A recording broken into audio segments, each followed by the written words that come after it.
Je m'appelle Maureen, j'ai 28 ans, je suis passionnée par le marketing et la spiritualité. Depuis 9 ans, j'allie ces deux mondes. Oui, c'est possible, mais ce n'a pas toujours été le cas. J'ai d'abord voulu sortir de la société, du paradigme dominant, que je trouvais bien souvent d'une absurdité et d'un non-sens dépassant tout entendement. Plus exactement, je ne parvenais pas à y entrer. Entrer dans ce moule trop étroit, trop réducteur, trop incohérent, trop frustrant, injuste. En fait, j'ai grandi en décalage avec la culture dominante. On mangeait bio à la maison.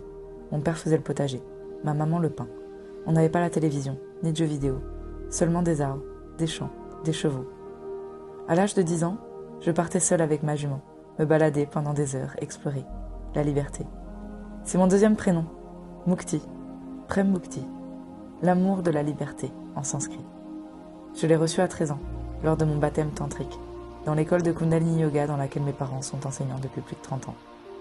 J'ai ainsi vécu mon enfance et mon adolescence de façon plutôt tourmentée, avec des épisodes de profonde souffrance. Ma place. Je n'arrivais pas à trouver ma place. Détresse. Pourquoi étais-je si en proie à mes émotions? Colère, désespoir, chagrin. Pourquoi est-ce que je n'arrivais pas à m'adapter? À être normale. Je voulais comprendre. Alors très jeune, je me suis intéressée à la psychologie, à la programmation neurolinguistique.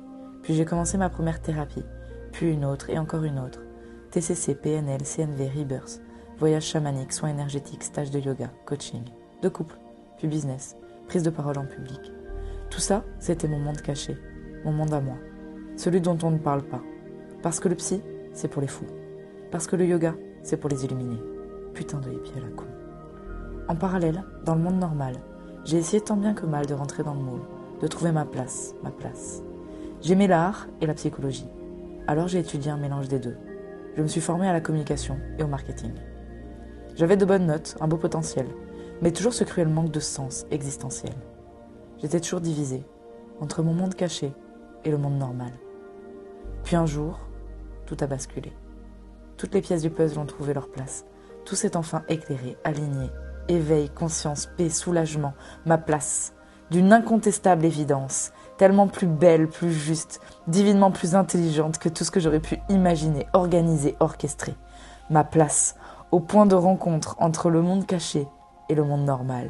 Ma mission, mettre en lumière ce monde caché, le faire briller, le rendre accessible au plus grand nombre, aux moldus, ceux qui n'ont pas encore conscience de la magie de la vie. Comment? En commençant par lui donner un nom, le secteur des services au bien-être et à l'épanouissement de la personne, le secteur CEP, pour permettre aux coachs, aux thérapeutes et aux 400 médecines alternatives et complémentaires recensées par l'Organisation mondiale de la santé de se sentir appartenir à un secteur reconnu.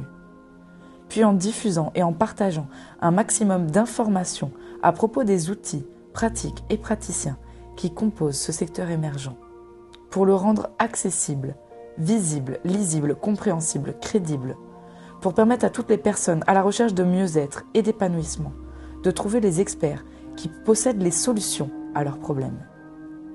Depuis 2017, j'ai décidé de mettre mes 9 ans de formation, d'expérience et de compétences en communication et en marketing au service de la visibilité des professionnels du secteur CEP et de la mise en relation avec leurs clients, pour aider les coachs et thérapeutes à devenir visibles auprès des personnes qui ont cruellement besoin de leur accompagnement.